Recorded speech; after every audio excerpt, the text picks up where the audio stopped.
जय हिंद मेरे प्यारे साथियों। राधे राधे, जय श्री कृष्णा। कैसे हैं आप सभी? आशा करता हूँ आप सभी बहुत अच्छे होंगे, स्वस्थ होंगे। तो आज हम बात करने वाले हैं यूपीएसआई 45 और 43 भर्तियों के बारे में। अपडेट देने वाला हूँ बहुत ही इम्पोर्टेंट। तो आप लोगों ने सभी ने पता ही है कि आप लोगों को फॉर्म अप्लाई हो रहे हैं इसमें। और जाति प्रमाण पत्र वगैरह में थोड़ी दिक्कत आई थी, वो भी सॉर्ट आउट हो गया। डिग्री की समस्या थी, वो भी सॉर्ट आउट हो गई। उस पर मैंने वीडियो डिटेल में बना रखी है, कैसे आपको अपनी मार्कशीट या डिग्री अपलोड करनी है, कैसे निकालनी है। ठीक है, जो डिजी लॉकर से कैसे निकालनी है, सारी चीज़ों के बारे में डिस्कस कर रखा है, तो उस वीडियो को जाके ज़रूर देख लेना। और इस वीडियो के अंत में मैं उसका एक पिन वीडियो का लिंक पिन कर दूंगा।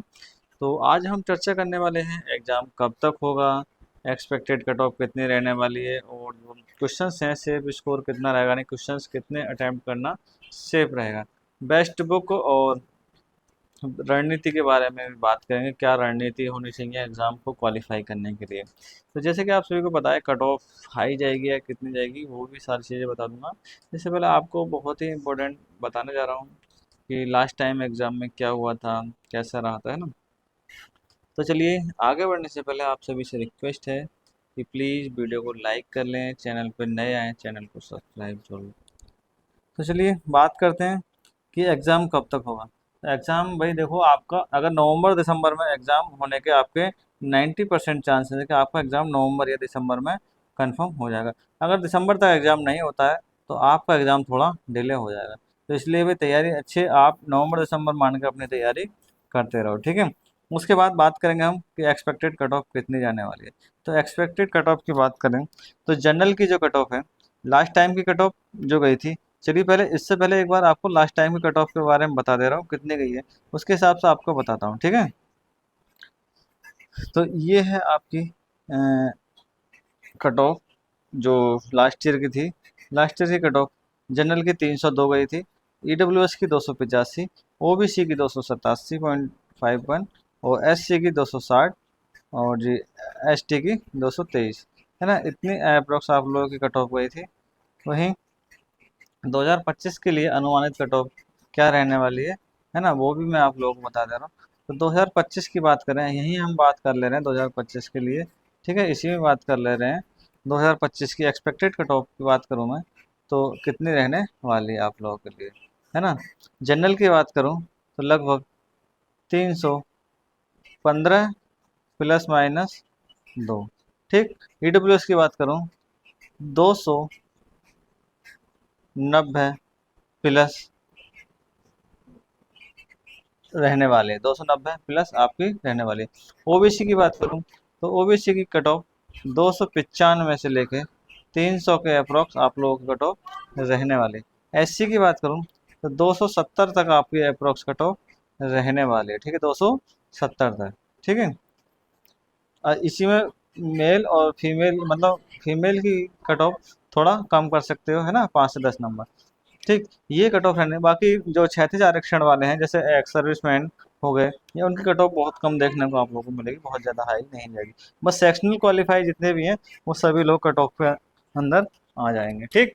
तो ये है कट ऑफ एक्सपेक्टेड नेक्स्ट। अब ये मैं बात करूँ सेफ स्कोर कितना होना चाहिए।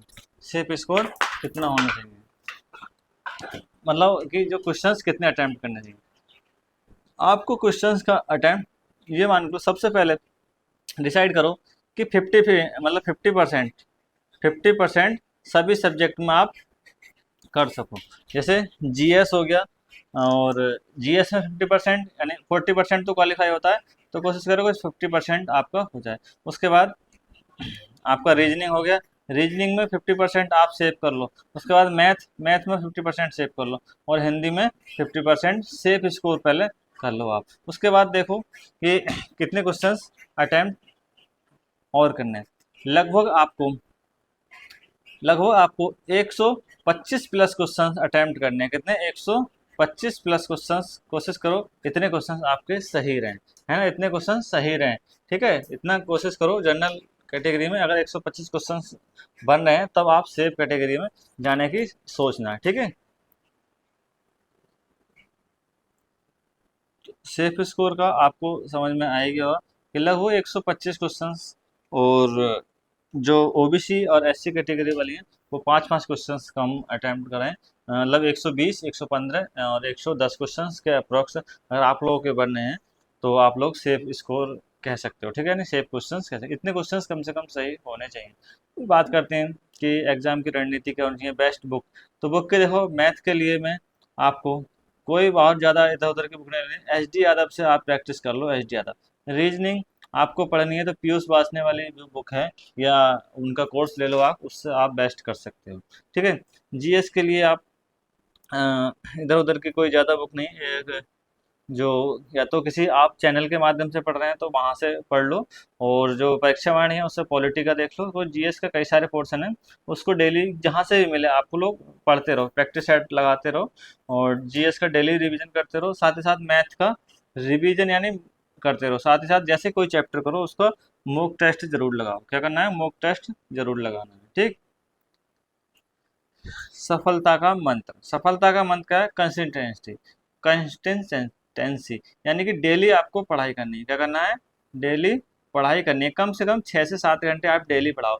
फिर क्या पढ़ना है, फिर क्या करना है, हर रविवार को क्या करना है, रिवीजन करना है। जो हमने 7 दिन के अंदर, 6 दिन के अंदर अंदर पढ़ा उसका रिवीजन करो। फिर उसके बाद क्या करना है, आपको मॉक टेस्ट जरूर लगाना है। 15 दिन में कम से कम एक फुल टेस्ट लगाना है, फुल। बाकी जो सेक्शनल टेस्ट है वो लगाते रहो, ठीक है। पॉजिटिव माइंड सेट रखो, यानी कि भरोसा रखो कि आप कर सकते हो, ठीक है। इधर उधर की बातों में आप बिल्कुल भी ध्यान नहीं देंगे। फिर देखो कि आपने जो टारगेट सेट किया था डेली का, वो अचीव किया नहीं किया, है ना, वो अचीव किया या नहीं किया। मान लो आप 6 से 7 8 घंटे पढ़ाई करने लगे, तो क्या करना है, सुबह 2 घंटे क्या करना है, करंट अफेयर और जीके पढ़ो, है ना। क्या करना है, करंट अफेयर, जीके। जीके मतलब जीके में साइंस भी आ जाएगी आपकी, पॉलिटी भी आ जाएगी, हिस्ट्री भी आएगी, ज्योग्राफी भी आ जाएगी। सारे सब्जेक्ट को पढ़ लो, ठीक है। मतलब ये नहीं कि एक ही दिन में सारे सब्जेक्ट पढ़ने हैं। क्या करना है, जैसे 2 दिन आपको हिस्ट्री ज्योग्राफी पढ़ लो, उसके बाद 2 दिन पॉलिटी और मूल विधि वगैरह पढ़ लो, है ना। इस टाइप से आप लोगों को कवर करना है। फिर डेली 2 घंटे मैथ तो डेली पढ़ना ही पढ़ना है, 2 घंटे रीजनिंग पढ़नी है। बाकी हिंदी प्लस, और हिंदी के साथ साथ और सब्जेक्ट किसी का रिवीजन कर सकते हो। बीच बीच में छोटे छोटे ब्रेक लें, ताकि कि थकान ना हो, ठीक है। बीच में क्या कर रहे हैं, छोटे छोटे ब्रेक लें, जैसे 1 घंटे पढ़ लिए, 5 मिनट का ब्रेक ले लिया, इस टाइप से पढ़ाई करें। विषयवार रणनीति आपको बनानी पड़ेगी, है ना। रोज क्या आपको सब्जेक्ट क्या लेना है, छोटे छोटे टारगेट बनाओ कि आज मुझको ये चैप्टर कंप्लीट करना है, उसको फिर कवर करना है ना, मतलब कवर करना है। फिर देखो क्या मैंने वो टारगेट अचीव किया, तो अगर कर लोगे तो अच्छा लगेगा। वैसे ही उसका जो वोकेब है, हिंदी की जो वोकेब है, जैसे मुहावरे, विलोम शब्द, पर्यायवाची, उनको डेली 5-5, 10-10 पढ़ते रहो, ठीक है। ज़्यादा एक साथ पढ़ोगे तो बहुत ज़्यादा हो जाएगा, तो वो कवर नहीं कर पाओगे। तो छोटे छोटे टारगेट बनाओ, छोटे छोटे शेड्यूल में आप तैयारी करो अच्छे से, यही है। बाकी जो बुक्स हैं देखो, हिंदी के लिए आप पढ़ सकते हो किसकी, हिंदी के लिए हिंदी कर लो आप, राजपाल सिंह की। किसकी, राजपाल सिंह की हिंदी ले लो। मैथ के लिए मैंने एच डी यादव बता दी। रीजनिंग के लिए आप आर एस अग्रवाल ले सकते हो, या फिर अरिहंत की ले लो। किसकी, अरिहंत की भी आप ले सकते हो। अरिहंत बेस्ट बुक है रीजनिंग की। और मैथ के लिए भी मॉक टेस्ट, अगर आप बात करो कि मॉक टेस्ट किससे लें, और पेपर का जो होगा पैटर्न वो ऑफलाइन है इस बार, इस चीज़ का ध्यान रखना। तो आप अरिहंत के मॉक टेस्ट लगा सकते हो, अरिहंत की बुक से बहुत अच्छा रहता है, ठीक है जी हाँ। और बाकी मैथ आप आर एस अग्रवाल से भी कर सकते हो। बेस्ट जो है एच डी यादव मुझे सही लगता है ना, एकदम बेसिक से हाई लेवल तक वो चलता है ना एच डी यादव का। बाकी रीजनिंग की आप अरिहंत के बुक से रीजनिंग की प्रैक्टिस कर सकते हो। हिंदी के लिए राजपाल सिंह की। और जीएस का देखो एक कोई फिक्स नहीं है, उसको जहाँ से आपको बेस्ट लगा, या फिर किसी टीचर द्वारा यूट्यूब पे पढ़ा जा रहा है उसको अच्छा लगे, तो आप वहाँ से पढ़ सकते हो। तो लगभग आपको सभी क्वेश्चंस के जवाब मिल चुके होंगे। एग्जाम कब तक होगा, expected cut off, safe questions, best book और रणनीति मैंने बता दी आपको। तो वीडियो अच्छी लगी हो, और बाकी देखो तैयारी अच्छे से करते रहो। साथ ही साथ कांस्टेबल की वैकेंसी आएगी, और ये उनके लिए तो बहुत ही अच्छी अपॉर्चुनिटी है जो अभी अभी हाल ही में 1 से 2 नंबर से बाहर हुए हैं। तो वो लोग भाई जी जान लगा दो इस बार, तो अपना और अच्छे से प्रैक्टिस करो, क्योंकि आप लोगों की तैयारी कंटिन्यूटी बनी हुई है अभी बहुत अच्छे से। तो आपको बहुत ज़्यादा मेहनत करनी नहीं, केवल रिविजन करना है।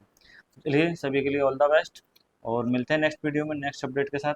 और साथ ही साथ सभी से रिक्वेस्ट है कि वीडियो को लाइक कर लो, चैनल को सब्सक्राइब कर लो, ठीक है। जय हिंद, जय भारत।